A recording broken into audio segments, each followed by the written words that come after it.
السلام علیکم د آر ام رحماني میډیا یوټیوب چینل درنو لیدونکو او اوریدونکو تمه ده چې ټول بخیر یاست. نن مې درته په ویډیو کې داسې مواد چمتو کړي دي چې تر اوسه پورې به ترې خبر نه یاست او نه به مو کله اوریدلی وي. که غواړئ چې زموږ ویډیوګانې وګورئ او له هر ډول معلوماتو څخه ځان خبر کړئ نو زموږ رحماني میډیا یوټیوب چینل ځان سره سبسکرایب کړئ او د بیل آیکن ووهئ تر څو زموږ ویډیوګانې تر تاسې پورې در ورسیږي او ویې ګورئ. نو په نننۍ ویډیو کې درته لس هغه هیوادونو نومونه اخلم چې تر ټولو زیاتې اټومي وسلې لري.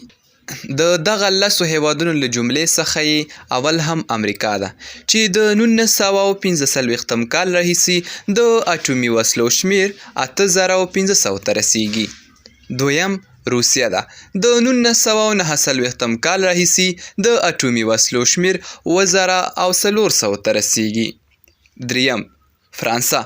د 1960 کال راهیسې د اټومي وسلو شمیر 310 ته رسیږي. څلورم چین. د 1940 کال راهیسې د اټومي وسلو شمیر 260 ته رسیږي. پنځم بریټانیا. د 1952 کال راهیسې د اټومي وسلو شمیر 213 ته رسیږي. شپږم پاکستان.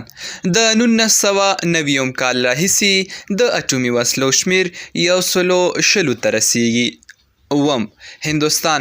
د 1940 کال راهیسې د اټومي وسلو شمیر 110 ته رسیږي. اتم اسرائیل. د 1980 کال راهیسې د اټومي وسلو شمیر 90 ته رسیږي. نهم شمالي کوریا.